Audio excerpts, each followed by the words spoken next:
Hi everyone, my name is Sahar Sazgar and I'm the UJIA Shaliach in Manchester. And today I'm going to interview Omer Drori. Omer was Shlicha here in Manchester for FZY, and she lived in a kibbutz Saad in South Israel. And I want her to tell us about her story in the kibbutz and how does it relate to Shavuot that's coming up. So I hope you're enjoying this video. Hi, Omer. Hi, How are you? I'm really good, thank you. How are you? I'm good, thank you. Where are you sitting? Where are you now? So at the moment, I'm in my flat in Jerusalem, on the porch, obviously, which is beautiful. Yeah. And where are you from? So originally, I grew up in Kibbutz Saad. It's a small religious kibbutz in the south, I guess, near Sderot and Gaza. Woo! Yeah, that's where I grew up. It's beautiful. What kind of kibbutz is it? So And if you can tell us a little more, what is kibbutz? right. So obviously, when I grew up in a kibbutz, it's not like it used to be in the past, or it's not what it was originally was built like.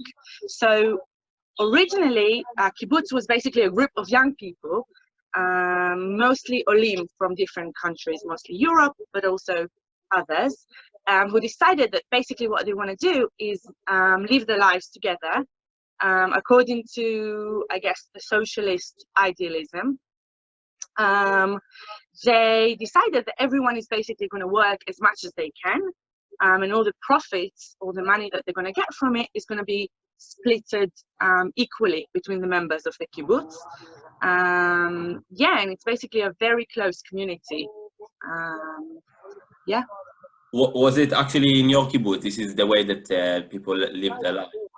Yeah, so I think so the kibbutz that I grew up in was the first kibbutz of Bnei Akiva. Basically a bunch of young alumni from Bnei Akiva from all around the world. Some grew up in Israel, but most didn't. They basically believed that socialism is the right Jewish way. It's the way to make sure that everyone is equal, that there's not going to be anyone that is poor. Basically, the highest level of chesed, of charity, is to make everyone feel that they're needed, that the work is important, it's meaningful, no matter what they do. So basically, an educator and someone who was, I don't know, the manager of the agriculture thing in Israel, basically made the same money and had the same work. So it was really cool. Beautiful. Obviously today it's not like that as much, but yeah. Okay, and when you say agriculture, one thing that it reminds me is about Shavuot, and Shavuot is coming up, and I know that there is some traditions about how to celebrate Shavuot in the kibbutzim. So can you tell us a little bit about your traditions in your kibbutz and why it's actually so special to celebrate Shavuot in the kibbutz?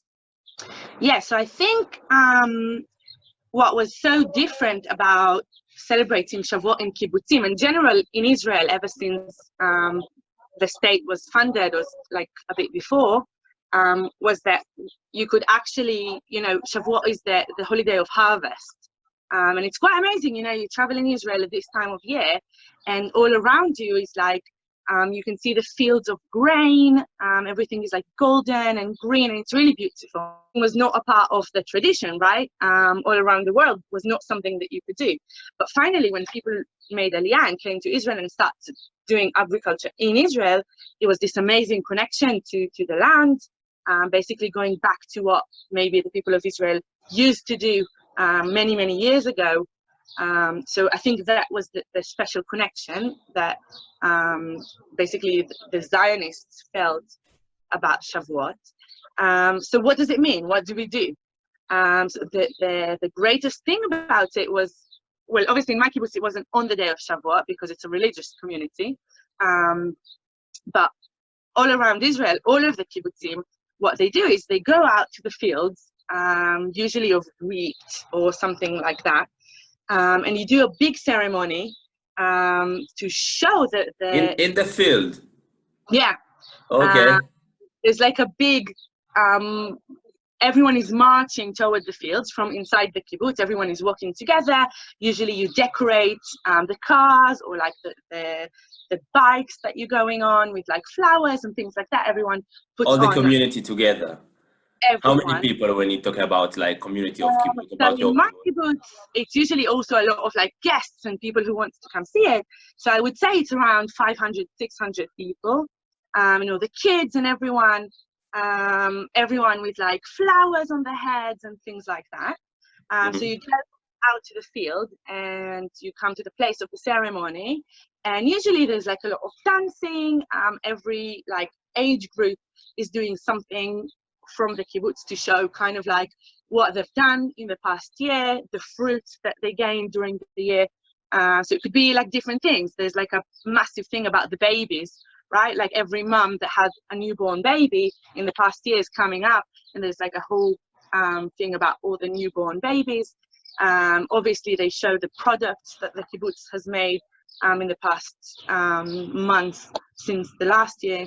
Yeah, it's really beautiful. A lot of singing, a lot of dancing. Really nice. Yeah.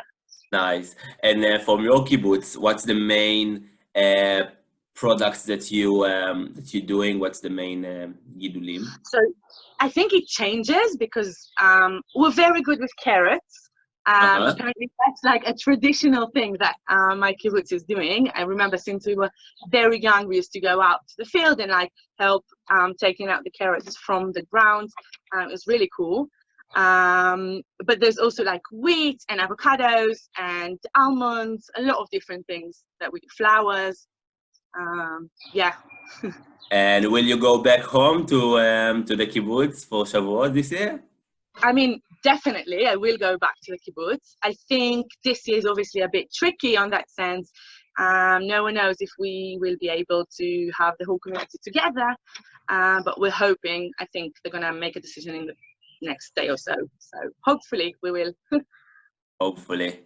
And when you're coming back here to Manchester, Omer was shlicha for FZY here in Manchester, and she was amazing shlicha.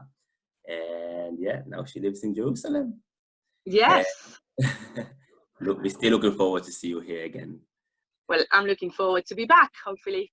Okay. Coronavirus is going to end soon, so it's going to be great. So thank you very much, Omer. Chag Shavuot Sameach. You and Chag Toda rabba. Sameach. It was nice to see you. Thank you. Bye-bye.